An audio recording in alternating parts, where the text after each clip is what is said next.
అజిగవా సాహితీ ఛానల్కు స్వాగతం. టైటానిక్ మునిగిపోతుందని, యూదులకు సొంత దేశం వస్తుందని కొన్ని దశాబ్దాల ముందే ఊహించిన పాశ్చాత్య జ్యోతిషుడు ఒకరున్నారు. ప్రపంచ ప్రసిద్ధ రచయితలైన మార్క్ ట్వైన్, ఆస్కార్ వైల్డ్ వంటి వారిని తన హస్త సాముద్రిక సంఖ్యాశాస్త్ర ప్రతిభతో ఆశ్చర్యపరిచిన వారాయన. ఆ జ్యోతిషవేత్త పేరు కైరో. గత 200 సంవత్సరాల కాలంలో పాశ్చాత్యులందరిలోకెల్లా గొప్ప సంఖ్యా సాముద్రిక శాస్త్రవేత్త ఎవరు అన్న ప్రశ్నకు కైరో పేరే సమాధానంగా వినిపిస్తుంటుంది. ఇప్పటికీ ప్రపంచవ్యాప్తంగా ఎందరో సంఖ్యాశాస్త్రవేత్తలు ప్రామాణికంగా తీసుకునేది కైరో న్యూమరాలజీనే. మనం ఈరోజు పాశ్చాత్య జ్యోతిష పరిచయంలో భాగంగా ఈ కైరో న్యూమరాలజీ గురించి, కైరో జ్యోతిషం చెప్పగా అవి ఫలించినటువంటి కొన్ని సంఘటనల గురించి చెప్పుకుందాం. కైరో గురించే ఎందుకు అంటే, ఆ కైరో జ్యోతిష విద్యను నేర్చుకున్నది భారతదేశంలోనే కాబట్టి. కైరో అసలు పేరు విలియం జాన్ వార్నర్. ఈయన ఐర్లాండ్ దేశీయుడు. సుమారుగా 140 సంవత్సరాల క్రితం తన యవ్వన ప్రాయంలో భారతదేశానికి వచ్చాడు. ఆయన బొంబాయిలో ఉన్నప్పుడు కొంకణ ప్రాంతానికి చెందిన చిత్పావన్ బ్రాహ్మణులతో పరిచయం ఏర్పడింది. కైరో నడవడిక, జ్యోతిషంపై అతనికి ఉన్న ఆసక్తి వాళ్లకు అతన్ని మరింత దగ్గర చేసింది. దానితో వాళ్ళు కైరోని తమతో పాటు తమ కొంకణ ప్రాంతానికి తీసుకువెళ్లారు. కొంకణ ప్రాంతం అంటే ఇప్పటి గోవా, మహారాష్ట్ర సరిహద్దు ప్రాంతం. అక్కడ మరికొంతకాలం పాటు కైరోని పరీక్షించాక వాళ్ళు అతనికి జ్యోతిష విద్యను నేర్పడానికి అంగీకరించారు. అలా ఆ చిత్పావన బ్రాహ్మణుల దగ్గర అత్యంత శ్రద్ధతో జ్యోతిష విద్యను నేర్చుకున్నాడు కైరో. అతని శ్రద్ధకు ముచ్చటపడి ఆ గురువులు అతనికి తమ దగ్గర ఉన్నటువంటి సాముద్రిక శాస్త్రానికి సంబంధించిన ఒక ప్రాచీన గ్రంథాన్ని చూపించారు. అది ఒక అద్భుతంగా కనిపించింది కైరోకు. ఆ గ్రంథం మానవ చర్మంతో చేయబడి ఉంది. అందులో బంగారు సిరాతో చిత్రించినటువంటి హస్తరేఖలు ఉన్నాయి. 100 సంవత్సరాలు గడిచిన ఆ గ్రంథం చెక్కు చెదరకుండా అలానే ఉండడం కైరోకు చెప్పలేనంత ఆశ్చర్యాన్ని కలిగించింది. అటుపై కైరో ఆ పుస్తకంలో ఉన్న హస్త సాముద్రిక రహస్యాలను కూడా పూర్తిగా అవగతం చేసుకున్నాడు. అలా 2 ఏళ్ల పాటు సంఖ్యా సాముద్రిక శాస్త్రాలను నేర్చుకున్నాడు. అటుపై తన దేశానికి తిరిగి వెళ్ళిపోయాడు. ఆ తరువాత కైరో పాశ్చాత్య జ్యోతిష విధానాలతో పాటు బాబిలోనియా నాగరికతకు సంబంధించిన కల్డియన్ సంఖ్యాశాస్త్రాన్ని కూడా అధ్యయనం చేశాడు. అలా భారతీయ, పాశ్చాత్య, కల్డియన్ జ్యోతిషాల కలయికతో తనదైనటువంటి ఒక పద్ధతిని తయారు చేసుకున్నాడు. ప్రపంచ ప్రఖ్యాత సంఖ్యా సాముద్రిక శాస్త్రవేత్తగా కీర్తిని గడించాడు. గ్రీకులు, రోమన్లు, ఇతర యూరోపియన్ దేశాల వారి కంటే ఎన్నో సహస్రాబ్దుల ముందే భారతదేశంలో విజ్ఞాన శాస్త్రం, నాగరికత అభివృద్ధి చెందాయని బలంగా విశ్వసించడమే కాకుండా ఆ విషయాన్ని ప్రపంచానికి చాటి చెప్పినవాడు కైరో. ఈ విషయాలన్నీ confessions, memoirs of a modern సీర్ అనే ఆత్మకథ వంటి తన పుస్తకంలో వ్రాసుకున్నాడు. ఇంతకీ విలియం జాన్ వార్నర్కు కైరో అనే పేరు ఎలా వచ్చిందో తెలుసా? గ్రీకు భాషలో కైర్ అంటే చెయ్యి, కైరోమాన్సీ అంటే హస్త సాముద్రికం. హస్త సాముద్రికం మీద ఉన్న మక్కువతో తన జీవితాన్నే ఆ విద్యకు అంకితం చేశానని చెప్పుకోవడానికి ఆయన తన పేరును కైరోగా మార్చుకున్నాడు. అప్పట్లో యూరోప్ వాసులకు, అమెరికా వాసులకు గ్రీకులే అందరికంటే మేధావులనే నమ్మకం ఉండేది. అందుకే కైరో కూడా తన వృత్తిపరమైన పేరును గ్రీక్ సంబంధమైనదిగానే పెట్టుకున్నాడు. ఇక కైరో చెప్పగా ఫలించినటువంటి కొన్ని ఆసక్తికర జోస్యాల గురించి చెప్పుకుందాం. వీటిలో చాలా వరకు కైరో తన confessions, memoirs of a modern seer పుస్తకంలో వ్రాసుకున్నవే. Tom Sawyer, Huckleberry Finn, Prince and Pauper వంటి గొప్ప రచనలు చేసిన విఖ్యాత రచయిత మార్క్ ట్వైన్. ఆయన గురించి మనలో చాలామందికి తెలిసే ఉంటుంది. మార్క్ ట్వైన్ హేతువాది. జ్యోతిషం, హస్త సాముద్రికం వంటి వాటి మీద నమ్మకం లేనివాడు. ఆయన కూడా ఒకసారి కైరోని కలవడం తటస్థించింది. మార్క్ ట్వైన్ జాతకాన్ని, చేతిరేఖలను పరిశీలించాడు కైరో. అటుపై ఆయనతో, ప్రపంచం మిమ్మల్ని ఒక హాస్య రచయితగా చూస్తోంది, కానీ మీ చేతిరేఖలు బట్టి చూస్తే మీలో తీవ్రమైన గంభీరత, విషాదం ఉన్నాయి. అసలు మీకు నవ్వించడం ఇష్టమే లేదు. మీరొక తత్వవేత్త అవ్వాలనుకున్నారు, కానీ మీ ఇష్టానికి భిన్నంగా ఇలా హాస్యరచయితగా మిగిలిపోయారు అంటూ మార్క్ ట్వైన్కి మాత్రమే తెలిసిన ఈ విషయంతో పాటు ఆయనకు సంబంధించిన మరెన్నో జీవిత రహస్యాలను కూడా చెప్పాడు. దానితో ఆశ్చర్యపోవడం మార్క్ ట్వైన్ వంతయింది. అందుకే ఆయన కైరో విజిటర్స్ బుక్లో కైరో తన వ్యక్తిత్వం గురించి, తన గతం గురించి ఖచ్చితంగా చెప్పాడని వ్రాసి మరీ వెళ్ళాడు. అలా ఒక హేతువాదిని కూడా తన జ్యోతిష ప్రతిభతో ఆశ్చర్యపరిచినవాడు కైరో. అలానే కైరో జోస్యం చెప్పినటువంటి మరో ప్రఖ్యాత రచయిత ఆస్కార్ వైల్డ్. ఆస్కార్ వైల్డ్ ఎడమ చేతి రేఖల ప్రకారం అతని జీవితంలో ధనం, కీర్తి, ప్రతిష్ట ఇలా అన్నీ ఉన్నాయట. కానీ కుడి చేతి రేఖల ప్రకారం అవమానం, జైలు జీవితం, ప్రవాసం వంటివి మాత్రమే ఉన్నాయట. అందులో విధిరేఖ, రవిరేఖ ఒకచోట తెగిపోయి కూడా ఉన్నాయి. ఎవరికైనా సరే ఎడమ చేతి రేఖలు అతని వ్యక్తిత్వాన్ని, కుడి చేతి రేఖలు అతని భవిష్యత్తుని సూచిస్తాయట.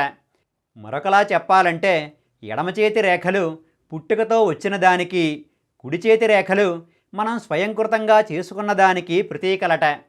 అలా వాటి ప్రకారం ఆస్కార్ వైల్డ్ తన 41, 42 సంవత్సరాల వయసులో పతనం దిశగా వెళతాడని, ప్రవాసంలో జీవించాల్సి రావచ్చని కూడా జోస్యం చెప్పాడు కైరో.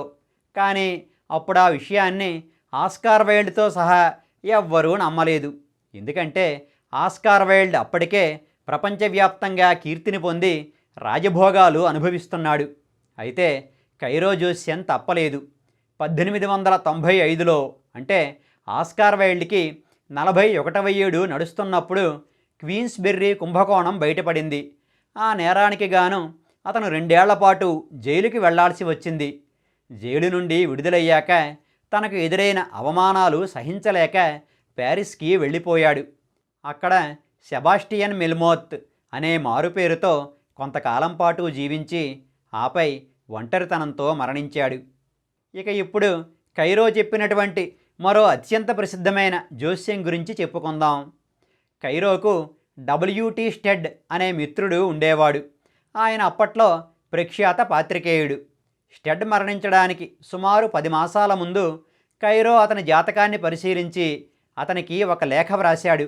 అందులో స్టెడ్కు జాతకం ప్రకారం 1912 ఏప్రిల్ మాసంలో నీటిగండం ఉందని, అందువల్ల ఆ సమయంలో ఎట్టి పరిస్థితుల్లోనూ నౌకా ప్రయాణాలు చేయవద్దని హెచ్చరించాడు. అయితే స్టెడ్ ఏప్రిల్ మాసంలోనే అప్పటి అమెరికా అధ్యక్షుడి ఆహ్వానం మేరకు శాంతి సదస్సులో పాల్గొనడానికి అమెరికా వెళ్ళవలసి వచ్చింది. అతనికి కైరో జోస్యం మీద ఒక ప్రక్క నమ్మకం ఉన్నా తప్పక వెళ్లాల్సిన అవసరం ఆ నమ్మకాన్ని పక్కన పెట్టేలా చేసింది. ఇక్కడ కూడా కైరో జోస్యం తప్పలేదు. 1912 ఏప్రిల్ 14వ తారీఖు అర్ధరాత్రి దాటాక మంచుకొండను ఢీకొట్టి ఆ నౌక మునిగిపోయింది. అలా మునిగిపోయిన ఆ ప్రపంచ ప్రసిద్ధ నౌక పేరే టైటానిక్. ఆ ప్రమాదంలో మరణించిన సుమారు 1500 మందిలో స్టెడ్ కూడా ఉన్నాడు. అలా తన స్నేహితుని జాతకం ప్రకారం టైటానిక్ ప్రమాదాన్ని ముందుగానే ఊహించినవాడు కైరో. అదేవిధంగా ఫ్రెంచ్ నటి అయినటువంటి సారా బెర్న్హార్ట్ కూడా కైరోతో జాతకం చెప్పించుకుంది. ఆమె జాతకాన్ని, హస్తరేఖల్ని పరిశీలించిన కైరో ఆమె తన జీవితం ఉచ్ఛదశలో ఉన్నప్పుడే ఒక కాలు పోగొట్టుకుంటుందని, అయినప్పటికీ ఆత్మవిశ్వాసంతో జీవితాన్ని కొనసాగిస్తుందని చెప్పాడు. 1915లో ఖచ్చితంగా అలానే జరిగింది. ఆ పైకాలంలో ఆమె కైరో జోస్యం గురించి ప్రస్తావిస్తూ అతడిని ఒక అద్భుతమైన వ్యక్తి అని కొనియాడింది. అలానే ఆనాటి పర్షియా పరిపాలకుడు ముజఫర్ ఎద్ దిన్ షా కూడా ప్యారిస్ వచ్చినప్పుడు కైరోని కలిశాడు. షా జాతకం పరిశీలించిన కైరో ఆయన ప్రాణాలకు ఏ సమయంలో ప్రమాదం రాబోతోందో చెప్పాడు. అప్రమత్తంగా ఉంటే ఆ ప్రమాదం నుండి బయటపడవచ్చునని కూడా చెప్పాడు. షా కైరో చెప్పిన సూచనల్ని పాటించడంతో తనపై జరిగినటువంటి హత్యాయత్నం నుండి బయటపడగలిగాడు. అందుకు కృతజ్ఞతగా షా కైరోకు order of the lion and the sun అనే పర్షియా అత్యున్నత పురస్కారాన్నిచ్చి గౌరవించాడు. ఇది చారిత్రక సత్యమే అనడానికి ఇంతకు మించి ఆధారం ఇంకేం కావాలి? ఆనాటి నుండి ఐరోపా రాజకుటుంబాలలో కూడా కైరో పరపతి విపరీతంగా పెరిగింది. అదేవిధంగా ప్రఖ్యాత బ్రిటిష్ ఆర్మీ సైన్యాధికారి లార్డ్ హెర్బర్ట్ కిచెనర్ కూడా కైరోతో జోస్యం చెప్పించుకున్నాడు. ఈ ప్రఖ్యాత సైన్యాధిపతి మొదటి ప్రపంచ యుద్ధ సమయంలో బ్రిటిష్ యుద్ధమంత్రిగా కూడా పనిచేశాడు. కైరో ఆయనతో మీరెన్నో యుద్ధాలు చేశారు, ఇంకా చేస్తారు కూడా, కానీ మీరు యుద్ధరంగంలో మాత్రం మరణించరు. మీ 66వ ఏట మీకు నీటిగండం ఉంది అని జోస్యం చెప్పాడు. 1916లో అదే జరిగింది. లార్డ్ కిచెనర్ మరణించినప్పుడు కైరో గతంలో ఆయనకు చెప్పినటువంటి జోస్యం విషయాన్ని ఆనాటి పత్రికలు ప్రస్తావించాయి కూడా. కైరో జోస్యాలలో మరో ఆశ్చర్యం కలిగించే జోస్యం యూదులకు ప్రత్యేకంగా దేశం ఏర్పడటం.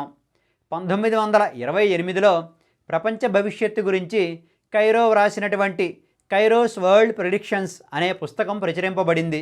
అందులో ఆయన యూదులంతా తిరిగి పాలస్తీనా ప్రాంతానికి వస్తారని, అక్కడ తమకంటూ ఒక ప్రత్యేక దేశాన్ని ఏర్పాటు చేసుకుంటారని చెప్పాడు. అంటే ఇజ్రాయేల్ ఏర్పడడానికి 20 సంవత్సరాల ముందుగానే కైరో చెప్పినటువంటి జోస్యమది. నిజానికి ఆ సమయంలో యూదులకు సొంతంగా ఒక దేశం వస్తుందనే నమ్మకం ఎవ్వరికీ లేదు. కానీ కైరో జోస్యానికి ఆ శక్తి ఉంది. ఆ దేశం ఏర్పడినా అది రక్తంతో తడుస్తూనే ఉంటుందని కూడా చెప్పాడు కైరో. నిన్న మొన్నటి ఉదంతాలు కూడా ఆ మాటలకు సాక్ష్యంగా నిలుస్తున్నాయి. అంతేకాదు 1980 నుంచి ఇజ్రాయేల్ ప్రభావం పెరుగుతుందని, ఆర్థికంగా రాజకీయంగా ఆ దేశం బాగా పుంజుకుంటుందని కూడా పేర్కొన్నాడు. ఇజ్రాయేల్ చరిత్రను మనం 1980 నుండి గమనించినప్పుడు కైరో చెప్పిన జోస్యాన్ని కాదనలేం. ఇక్కడ కైరో మరో హెచ్చరిక కూడా చేశాడు. భవిష్యత్తులో ప్రపంచంలో జరిగే అతిపెద్ద యుద్ధం కూడా ఇజ్రాయేల్ నుండే మొదలవుతుందన్నాడు. ఇక బ్రిటన్ రాజవంశానికి సంబంధించిన ఒక జోస్యాన్ని కూడా చెప్పుకుందాం. అప్పట్లో వేల్స్ యువరాజు జాతకాన్ని కైరో విశ్లేషించాడు. ఈయన రాజవుతాడు కానీ సింహాసనం మీద ఎక్కువ కాలం మాత్రం ఉండడు అన్నాడు. ప్రేమ కోసం రాజకిరీటాన్ని త్యాగం చేసినా చేయవచ్చునన్నాడు. ఈ మాటలు కూడా కైరోస్ వరల్డ్ ప్రిడిక్షన్స్ పుస్తకంలోనివే. ఈ విషయంలో కూడా కైరో మాటలు నిజమయ్యాయి. ఆ వేల్స్ యువరాజు ఆ పైకాలంలో అంటే 1936 జనవరిలో ఎడ్వర్డ్ ది 8th అనే పేరుతో రాజుగా సింహాసనం ఎక్కాడు. కానీ ఆయన అప్పటికే 2 సార్లు విడాకులు తీసుకున్నటువంటి వాలెస్ సింప్సన్ అనే అమెరికన్ మహిళతో ప్రేమలో పడ్డాడు. ఆమెను పెళ్లి చేసుకోవాలనుకున్నాడు. కానీ రాచరికపు కట్టుబాట్లు, చర్చి నిబంధనలు పెళ్లికి అడ్డు వచ్చాయి. విడాకులు తీసుకున్న ఒక విదేశీ మహిళను రాజు పెళ్లి చేసుకోవడం, ఆమెను దేశానికి రాణిగా చేయడం కుదిరే పని కాదన్నాయి. అయితే నాకు సింహాసనమే అక్కర్లేదన్నాడు ఎడ్వర్డ్. అలా సింహాసనం ఎక్కిన 11 మాసాలకే అంటే డిసెంబర్ మాసంలో ఆయన తన రాజరికాన్ని వదులుకున్నాడు. అలా ఈ సంఘటన జరగడానికి 8 సంవత్సరాల ముందే కైరో తన పుస్తకంలో ఈ విషయం గురించి ప్రస్తావించాడు. ఇవి కేవలం కైరో చెప్పిన కొన్ని జోస్యాలు మాత్రమే. ఇంకా ఎందరెందరో ప్రసిద్ధులు కైరోతో జాతకం చెప్పించుకున్నారు. అప్పట్లో ఆయన ప్రసిద్ధులకే ప్రసిద్ధుడిగా ఒక వెలుగు వెలిగాడు. The New York World, Frank Leslie's weekly, the Boston Herald, the Boston Post మొదలైన ప్రఖ్యాత పత్రికల్లో కైరో గురించి వార్తలు వస్తూనే ఉండేవి. కైరో చెప్పే విషయాలలో అతిశయోక్తులు ఎక్కువని, అతనిదంతా ప్రచార యావే అని అతని జోస్యాలను కొట్టిపారేసిన వారు ఉన్నారు. కానీ కైరో జోస్యం అద్భుతమంటూ మెచ్చుకున్నటువంటి ప్రసిద్ధులు అందుకు రెట్టింపు సంఖ్యలో ఉన్నారు. చాలామందికి నేను ఇలా జోస్యం చెప్పాను, అవి ఇలా నిజమయ్యాయి అంటూ కైరో తన పుస్తకాలలో ఎంతోమంది గురించి ప్రస్తావించాడు. వారిలో చాలామంది ఆ పుస్తకాలు ప్రచురించబడే సమయానికి జీవించే ఉన్నారు. ఎవరూ కూడా కైరో చెప్పింది తప్పని చెప్పింది లేదు. మరలా చూసినప్పుడు కైరో జోస్యాలను కొట్టిపారేయడం కష్టం కదా. అలా భారతదేశంలో జ్యోతిష సంఖ్యా హస్త సాముద్రిక శాస్త్రాలను నేర్చుకుని వాటికి కల్డియన్ సంఖ్యాశాస్త్రాన్ని జతచేర్చి ఎన్నో అద్భుతాలను చేశాడు కైరో. తన విద్యను kairos language of the hand, kairos book of numbers, when were you Born, you and your star మొదలైన పుస్తకాల ద్వారా ప్రపంచానికి అందించాడు.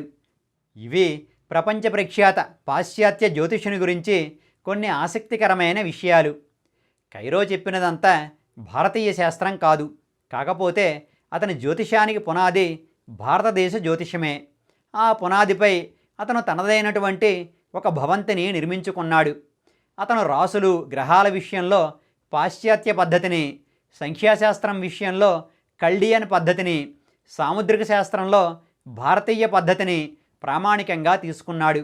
ఈ మూడింటిని మిశ్రమం చేసి తనదైన పద్ధతిలో జ్యోతిషం చెప్పాడు. గొప్ప జ్యోతిషుడని పేరు తెచ్చుకున్నాడు. ఇక ఇప్పుడు కైరో న్యూమరాలజీగా పిలువబడే సంఖ్యాశాస్త్రం గురించి సంక్షిప్తంగా కాసిన్ని వివరాలను మాత్రం చెప్పుకుందాం.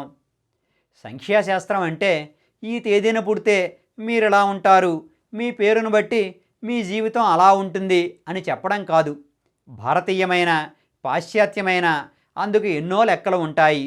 ఎన్నో సంవత్సరాల అధ్యయనం మీదనే అటువంటి శాస్త్రాలలో నిష్ణాతులం కాగలం. అయితే ఈ వీడియో కేవలం పాశ్చాత్య సంఖ్యాశాస్త్ర పరిచయం గురించే కాబట్టి కైరో న్యూమరాలజీ గురించి రేఖామాత్రంగా చెప్పుకుందాం. ఇందాక చెప్పుకున్నట్లుగా సంఖ్యాశాస్త్రం విషయానికి వచ్చేసరికి కైరో కల్డియన్ పద్ధతినే ప్రామాణికంగా తీసుకున్నాడు. ఈ కల్డియన్ పద్ధతి కూడా మన భారతీయ కటపయాది పద్ధతినే పోలి ఉంటుంది. అక్షరాలకు అంకెలను అన్వయించే విధానం నిజానికి మన దగ్గరే మొదలయ్యింది. కైరోకి ముందు కూడా యూరోప్లో సంఖ్యాశాస్త్రం ఉంది. కానీ అందులో ఒక పేరుకి ఆధారభూతమైన సంఖ్యను కనిపెట్టడానికి కేవలం పేరులో అక్షరాలను మాత్రమే పరిగణనలోనికి తీసుకునేవారు. కానీ కైరో దానికి భిన్నంగా పేరులో ధ్వనించే శబ్దాలకు కల్డియన్లు జతపరిచినటువంటి సంఖ్యా విధానాన్నే ప్రామాణికంగా తీసుకున్నాడు. పుట్టిన తేదీ విషయంలో ప్రస్తుతం ఉన్నటువంటి ఇంగ్లీష్ క్యాలెండర్ని, అలానే రాసుల విషయంలో పాశ్చాత్యుల సన్సైన్ పద్ధతిని వాడుకున్నాడు. కైరో ప్రకారం ప్రతి మనిషి మీద అతని జన్మ సంఖ్య, విధి సంఖ్య, నామ సంఖ్య ఈ మూడు ప్రభావాన్ని చూపిస్తాయి. జన్మ సంఖ్య అంటే మీరు పుట్టినటువంటి తేదీ. మీరు జనవరి 4న పుట్టిన, జూలై 4న పుట్టిన, లేక డిసెంబర్ 4న పుట్టిన మీ జన్మ సంఖ్య 4 అవుతుంది. ఒకవేళ మీరు పుట్టినటువంటి తేదీ సంయుక్త సంఖ్య అయితే, అంటే 15, 19, 26, 30 ఇలా ఉంటే కనుక ఆ రెండంకెలను కలిపి ఒక అంకె చేయాలి. ఒకవేళ మీరు పుట్టింది 15వ తారీఖున అయితే 15లోని 1ని 5ని కలపాలి. అంటే మీ జన్మ సంఖ్య 6 అవుతుంది. అదే మీరు పుట్టింది 30నైతే మీ జన్మ సంఖ్య 3 అవుతుంది. ఈ జన్మ సంఖ్య అనేది మీ వ్యక్తిత్వాన్ని చెబుతుంది. అంటే మీ బలాలు, బలహీనతలు, ఇష్టాలు, అయిష్టాలు మొదలైనవి. ఇక రెండవది విధి సంఖ్య. మీరు పుట్టిన తేదీ, నెల, సంవత్సరం ఈ మూడింటినీ కలిపితే విధి సంఖ్య వస్తుంది. ఉదాహరణకు ఒక వ్యక్తి జూలై 26, 1979లో పుట్టాడనుకుందాం. అతను పుట్టింది 26వ తేదీ కనుక అతని జన్మ సంఖ్య 8 అవుతుంది. విధి సంఖ్య విషయానికి వస్తే తారీఖు అయినటువంటి 26ని, నెల అయినటువంటి 7ని, సంవత్సరం అయినటువంటి 1979ని కలపాలి. అప్పుడు 2012 వస్తుంది.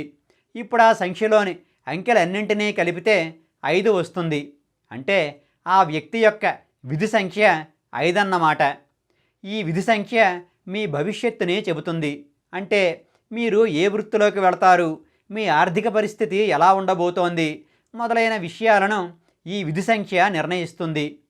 సుమారుగా 40వ ఏట నుండి జన్మ సంఖ్య ప్రభావం తగ్గుతూ విధి సంఖ్య ప్రభావం పెరుగుతూ ఉంటుంది. ఈ ఉదాహరణలోని వ్యక్తి జన్మ సంఖ్య 8, విధి సంఖ్య 5. 8కి అధిపతి శని, 5కి అధిపతి బుధుడు. వీరిద్దరూ మిత్రులే. పైగా 8 సంఖ్య వల్ల ఉన్న ఇబ్బందులను ఈ 5 సరిచేస్తుంది. శని వల్ల వచ్చే నిరాశను బుధుడు తన తెలివితేటలతో పోగొడతాడు. 40 సంవత్సరాలు దాటాక విధి సంఖ్య ప్రభావమే ఎక్కువ కనుక బుధుడే వీరిని ముందుండి నడిపిస్తాడు. ఇక మూడవది నామ సంఖ్య. అంటే మీ పేరులో అక్షరాలకు ఉండే విలువను కూడగా వచ్చేటటువంటి సంఖ్య. ఇది జన్మ సంఖ్యకు, విధి సంఖ్యకు వారధి లాంటిదన్నాడు కైరో. ఇక్కడ మీ పేరు అంటే మిమ్మల్ని అందరూ ఏ పేరుతో పిలుస్తారో ఆ పేరు మాత్రమే మీ మీద ప్రభావం చూపిస్తుంది. ఉదాహరణకు నన్నందరూ రాజన్నని పిలుస్తారు. నా పూర్తి పేరుతో ఎవ్వరూ పిలవరు. అందువల్ల రాజన్ అన్న పేరే కీలకమైంది. మరో ముఖ్యమైన పేరేమిటంటే మనం పెట్టే సంతకంలో ఉండే పేరు. నేను నా సంతకాన్ని రాజన్ పీటీఎస్కే అని పెడతాను. అందువల్ల నా జీవితంపై రాజన్, రాజన్ పీటీఎస్కే అనే రెండు పేర్లు కూడా ప్రభావాన్ని చూపిస్తాయి. అంటే అందరూ మిమ్మల్ని పిలిచే పేరు, నేను ఫలానా అని మీరు చెప్పుకునే పేరు, ఈ రెండూ కూడా కీలకమే అన్నమాట. మీ పేరును 10 మంది 10 సార్లు పిలిచినప్పుడు ఆ శబ్దం ఒక రకమైన తరంగాన్ని సృష్టిస్తుంది. ఆ తరంగం మీ మెదడు మీద, మనసు మీద కూడా ప్రభావాన్ని చూపిస్తుంది అంటాడు కైరో. అలానే మీరు మీ గురించి చెప్పుకునే పేరు, సంతకం పెట్టే పేరు కూడా మీ మస్తిష్కంపై అపరిమితంగా పనిచేస్తుందంటాడు. అలా శబ్దాలు మన మీద చూపించే ప్రభావాన్ని వివరించడానికి అక్షరాలకు కొన్ని అంకెలను జతపరిచారు ప్రాచీనుడు. ఈ విషయంలో విశిష్టమైనటువంటి కల్డియన్ పద్ధతినే ప్రామాణికంగా తీసుకున్నాడు కైరో. ఈ కల్డియన్లు సుమారుగా 2500 సంవత్సరాలకు పూర్వం ఇప్పటి ఇరాక్ ప్రాంతానికి చెందినటువంటి ఒక మేధోపరమైన జాతి. జ్యోతిషానికి సంబంధించిన శాస్త్రాలలో ఈ కల్డియన్ల ప్రఖ్యాతి ఎంతటిది అంటే ఆ జాతి అంతరించిపోయిన తరువాత కూడా గ్రీకులు, రోమన్లు జ్యోతిషం చెప్పేవారిని కల్డియన్లు అని గౌరవంగా పిలుచుకునేవారు. ఈ కల్డియన్ పండితులు శబ్ద తరంగాలు మనిషిపై శారీరక, మానసిక ప్రభావాలను చూపిస్తాయన్న సిద్ధాంతాన్ని సశాస్త్రీయంగా ధృవపరుచుకున్నారు. ఆ ప్రభావాలకు ఒక నిర్దిష్టమైన రూపం ఇవ్వడానికి తమ భాషలోని ఒక్కో రకమైన శబ్దానికి ఒక్కో సంఖ్యను స్థిరీకరించారు. ఆనాడు వారు తమ భాషలోని శబ్దాలకు అన్వయించిన అంకెలను ఆ తరువాత కాలంలో పాశ్చాత్య పండితులు అదే తరహా శబ్దానికి సరిపోయే ఇంగ్లీషు అక్షరాలకు అన్వయించారు. కైరో ఆ పద్ధతిని పూర్తిగా అవగతం చేసుకుని దానికి అవసరమైనటువంటి సంస్కరణలు చేశాడు. కైరో కల్డియన్ విధానం ప్రకారం ఏ ఇంగ్లీషు అక్షరానికి ఏ అంకె వస్తుందో ఇక్కడ పట్టికలో ఇస్తున్నాను. ఏ, ఐ, జే, క్యూ, వై ఈ 5 అక్షరాలలో ఏ అక్షరం వచ్చినా ఆ అక్షరం విలువ 1. అలానే బి, కే, ఆర్ ఈ 3 అక్షరాలలో ఏ అక్షరం వచ్చినా దాని విలువ 2. ఇక సి, జి, ఎల్, ఎస్ వీటి విలువ 3. ఆపై డి, ఎం, టి వీటి విలువ 4. ఈ, హెచ్, ఎన్, ఎక్స్ ఈ 4ంటి విలువ 5. యు, వి, డబ్ల్యూల విలువ 6. ఓ, జెడ్ల విలువ 7. ఎఫ్, పిల విలువ 8. 9ని కల్డియన్లు దైవ సంఖ్యగా భావించేవారు. అందువల్ల దానిని ఏ అక్షరానికి అన్వయించలేదు. అయితే పేరును కూడినప్పుడు 9 రావడం వేరు. అది ఫలితాలు చెప్పడానికి ఉపయోగపడుతుంది. ఈ పట్టిక ప్రకారం రాజన్ అనే పేరుకు ఏ సంఖ్య వస్తుందో చూద్దాం. ఆర్ అంటే 2, ఏ అంటే 1, జే అంటే 1, మళ్ళీ ఏ వచ్చింది అంటే 1, చివరిగా ఎన్ అంటే 5. ఈ అంకెలన్నింటినీ కూడితే 10 వచ్చింది. ఇది సంయుక్త సంఖ్య. ఈ 10ని మళ్ళీ ఏకసంఖ్యగా మారిస్తే 1 అవుతుంది.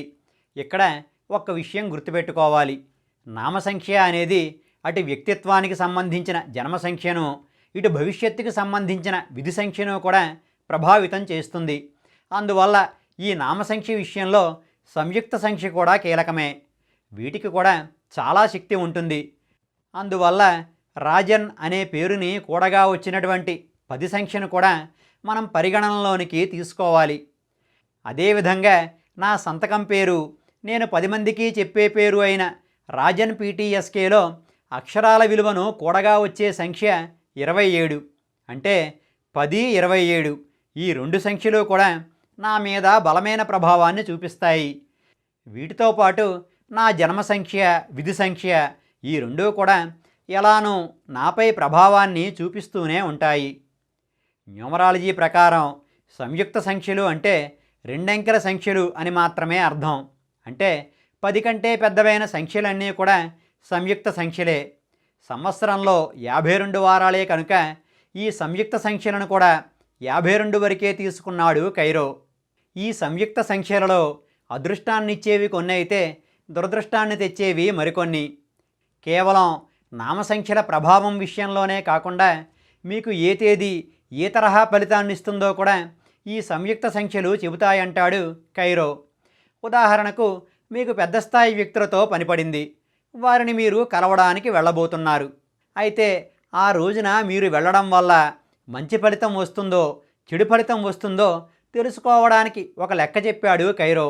అదేమిటంటే మీ జన్మ సంఖ్యను, నామ సంఖ్యను, మీరు వెళ్ళబోయే తేదీని, ఈ మూడింటిని కలపాలి.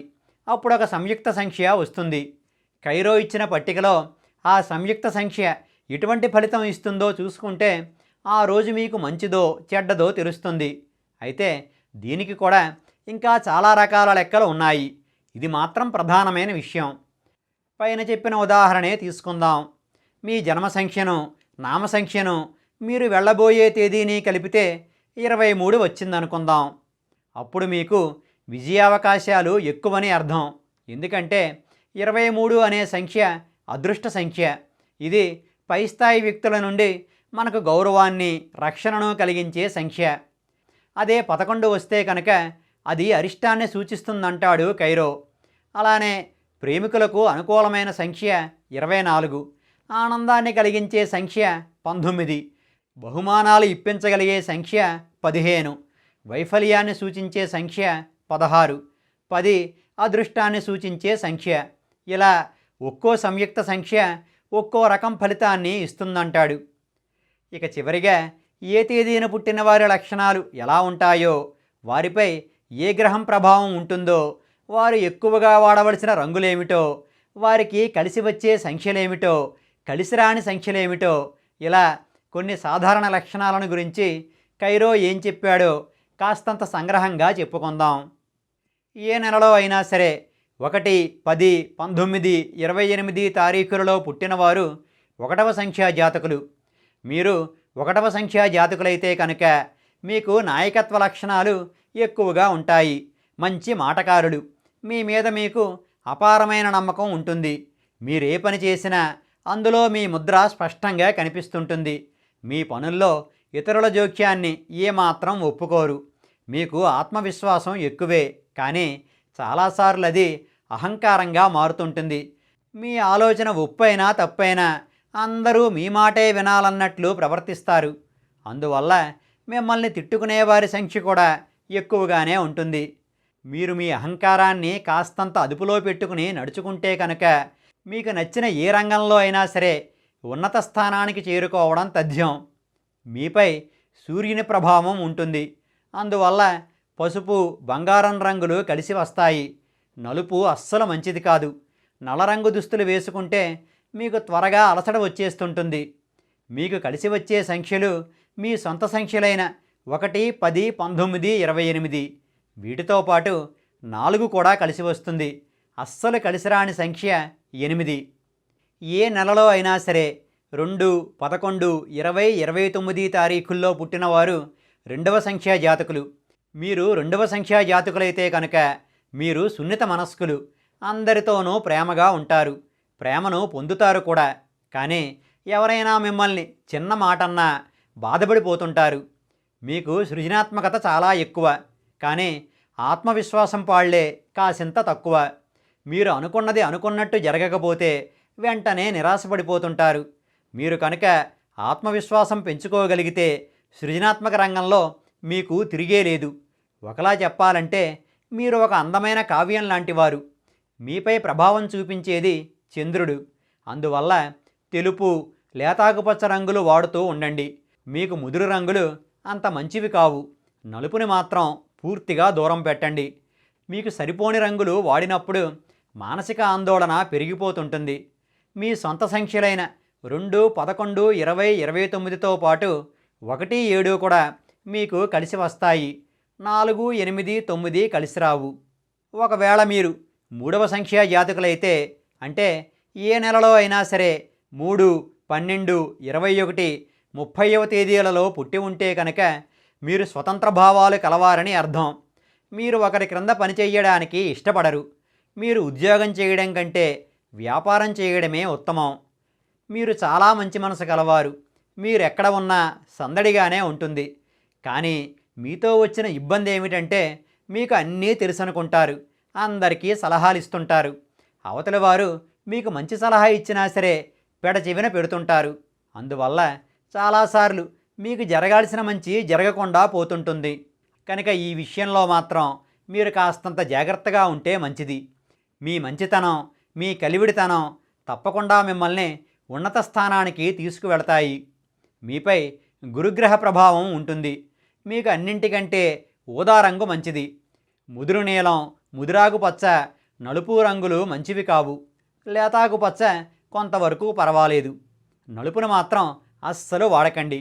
అది మీ శక్తిని తగ్గించేస్తుంటుంది. మీకు మీ సొంత సంఖ్యలైన 3, 12, 21, 30 కలిసి వస్తాయి. బాగా కలిసి వచ్చే సంఖ్యలైతే 3, 9. ఒకవేళ మీరు ఏ నెలలో అయినా సరే 4, 13, 22, 31 తారీఖుల్లో పుట్టి ఉంటే కనుక మీరు 4వ సంఖ్యా జాతకులు అవుతారు. కైరో మిగతా సంఖ్యలన్నీ ఒకెత్తు, 4, 8 సంఖ్యలు ఒకెత్తు అన్నాడు. 4వ సంఖ్యా జాతకులు అందరిలా ఆలోచించరు. అందరికంటే గొప్పగానే ఆలోచిస్తారు. మీరు మాట్లాడేదానిలో నిజం, తర్కం రెండూ ఉంటాయి. కానీ ఇబ్బంది ఏమిటంటే మీరు మీ భావాల విషయంలో మరీ నిష్కర్షగా ఉంటారు. మీ అభిప్రాయాన్ని మార్చలేక అవతల వారు చేతులెత్తేస్తుంటారు. ఒప్పు మీ వైపున్నా తప్పు మీ మీదే వేస్తుంటారు. మొండివారిని ముద్ర కూడా వేస్తారు. ఈ తరహా విషయాలు మీ మనసుకు బాధ కలిగిస్తాయి. ఓర్పు ధైర్యంతో పాటు 10 మందికి మంచి చేసే గుణం మీకుంటుంది. మిమ్మల్ని స్వేచ్ఛ కావాలా, సంపద కావాలా అని అడిగితే స్వేచ్ఛే కావాలంటారు. అందుకే మీకు ఆర్థిక స్థిరత్వం తక్కువ. పైగా మీ జీవితంలోకి ఏదీ మెల్లగా రాదు. ఏదైనా ఆకస్మికమే.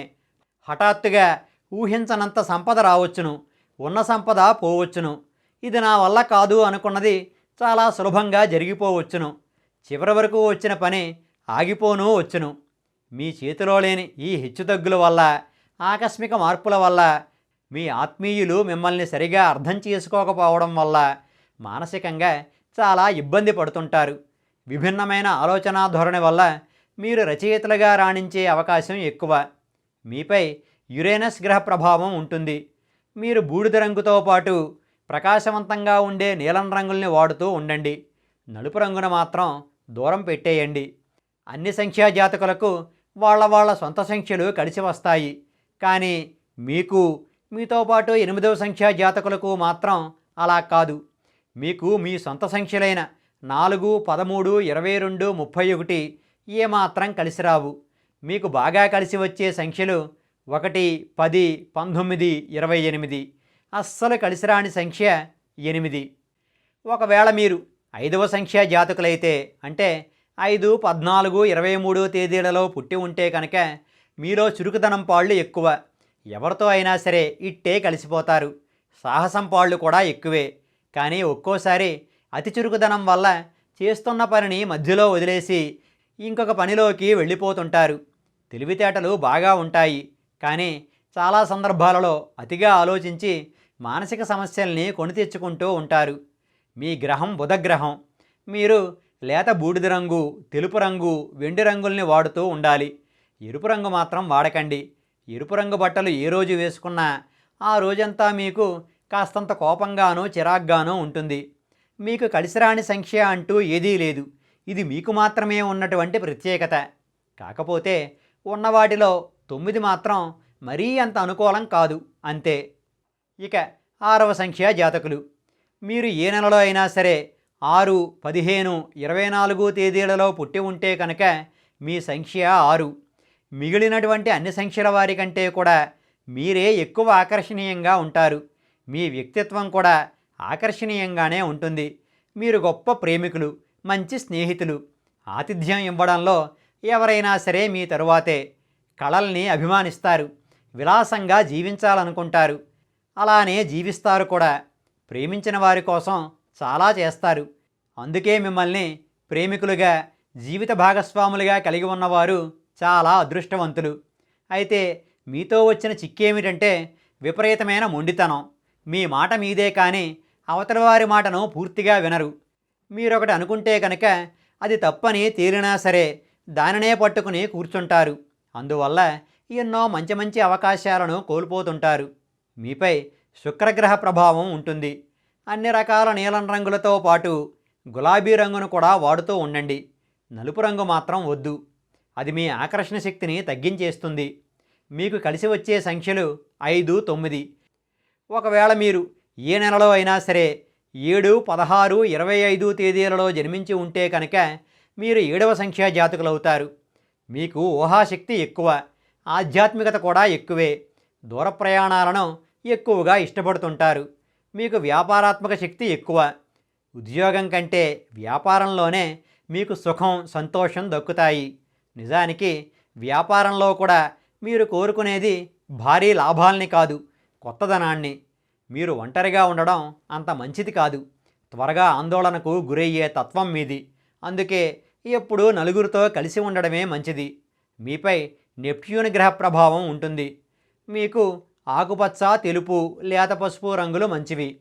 మీ సొంత సంఖ్యలైన 7, 16, 25 కలిసి వచ్చే సంఖ్యలు. అయితే వీటికంటే కూడా 2 మరీ ఎక్కువగా కలిసి వస్తుంది. 2వ సంఖ్యా జాతకులే మీకు సరైన భాగస్వామి. ఆ సంఖ్యే మీ అదృష్ట సంఖ్య. ఇక 8వ సంఖ్యా జాతకులు. కైరో చెప్పినటువంటి 2 ప్రత్యేక సంఖ్యలలో 1వది 4 అయితే 2వది ఈ 8. ఏ నెలలో అయినా సరే 8, 17, 26 తేదీలలో పుట్టి ఉంటే కనుక మీరు 8వ సంఖ్యా జాతకులు అవుతారు. మీరు సాధారణంగా ఒంటరిగా ఉండడానికే ఎక్కువ ఇష్టపడతారు. మనసులో భావాలను అంతగా బయటపెట్టరు. మీ ఓర్పు, పట్టుదల సామాన్యమైనవి కావు. మీకు కష్టాలు చాలా ఎక్కువ, అందులో ఎటువంటి సందేహం లేదు. కానీ కష్టాన్ని చూసి బెదిరిపోకుండా దానిని అధిగమించడానికి నిరంతరం ప్రయత్నం చేస్తూనే ఉంటారు. మిగిలిన వాళ్ళంతా చేతులెత్తేసిన చోట మీరు విజయం సాధించి తలెత్తుకుని నిలబడుతుంటారు. ఇది కేవలం 8వ సంఖ్యా జాతకులకు మాత్రమే ఉండే ప్రత్యేకత. కానీ జీవితం మిమ్మల్ని నిరంతరం పరీక్షిస్తూనే ఉంటుంది. మీ జీవితంలో ఏదీ అంత సులభంగా దొరకదు. ఏది సాధించాలన్నా విపరీతంగా శ్రమించాల్సిందే. ఇంతలా ఉన్నా చాలా సందర్భాలలో కుటుంబంతో పాటు స్నేహితులు కూడా మిమ్మల్ని అపార్థం చేసుకుంటూనే ఉంటారు. అందుకే ఒంటరితనం బాధిస్తుంటుంది. మీపై ఉండేది శనిగ్రహ ప్రభావం. శని అంటే కష్టాలు ఇచ్చేవాడు మాత్రమే కాదు, కష్టాలకు ఎదురు నిలిచే శక్తిని కూడా ఇచ్చేవాడు. ఆ శక్తే మిమ్మల్ని అందరిలోకి ప్రత్యేకంగా నిలబెడుతుంది. మీకు ముదురు నీలం, నలుపు, వంకాయ రంగులు మంచివి. మిగిలినటువంటి అందరికీ నలుపు చెడు చేస్తుంది, మీకు మాత్రం చాలా మంచి చేస్తుంది. ఎరుపు, నారింజ రంగులను మాత్రం దూరంగా పెట్టండి. ఇవి మీకు ప్రమాదాలు తెచ్చిపెడతాయంటాడు కైరో. మీకు కలిసి వచ్చే సంఖ్యలు 1, 10, 19, 28. అయితే ఇవన్నీ కూడా తేదీలుగా మీకు బాగానే కలిసి వస్తాయి. కానీ 1వ సంఖ్యా జాతకులతో వ్యక్తిగత సంబంధాలు మాత్రం అంత సజావుగా ఉండవు. 5, 6 కూడా మీకు బాగానే కలిసి రావచ్చు. ఇక్కడ మరో చిత్రం ఏమిటంటే మీకు 4వ సంఖ్యా జాతకులకు పరస్పర ఆకర్షణ ఉంటుంది. మీరు మంచి స్నేహితులు, ప్రేమికులు కాగలరు.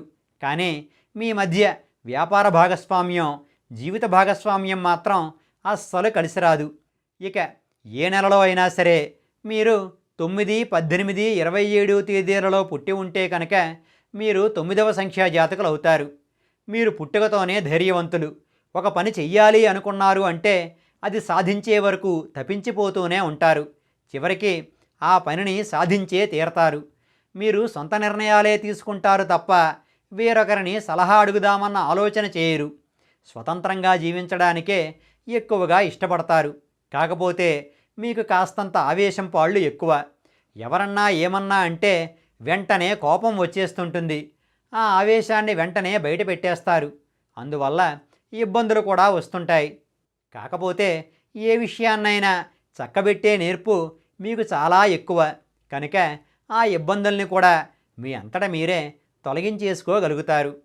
మీపై కుజగ్రహ ప్రభావం ఉంటుంది కనుక ఎరుపు, గులాబీ రంగులు మంచివి. నలుపు, ఆకుపచ్చ వాడకండి. అవి మీలో దూకుడుతనం పెంచి ఇబ్బందులు తెస్తాయి. 3, 6 మీకు కలిసి వచ్చే సంఖ్యలు. 2, 7 కలిసి రావు. ఆవేశాన్ని అదుపులో ఉంచుకుంటే ఏదైనా సాధించగలిగే కార్యసాధకులు మీ 9వ సంఖ్యా జాతకులు.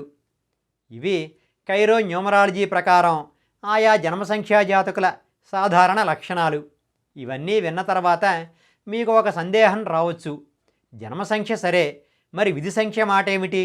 జన్మ సంఖ్య, విధి సంఖ్య, నామ సంఖ్య ఈ మూడింటిలో దేనిని ఎక్కువ ప్రమాణంగా తీసుకోవాలి? ఈ ప్రశ్నకు సమాధానం అన్నింటినీ తీసుకోవాలి. అయితే వీటి మధ్య సమన్వయం కుదరనప్పుడు ఇబ్బంది వస్తుంది. జన్మ సంఖ్య, విధి సంఖ్య, నామ సంఖ్య ఇలా ఏ సంఖ్య అయినా సరే ఆ సంఖ్యకు సంబంధించిన గ్రహమే మీ మీద ప్రభావం చూపిస్తుంటుంది.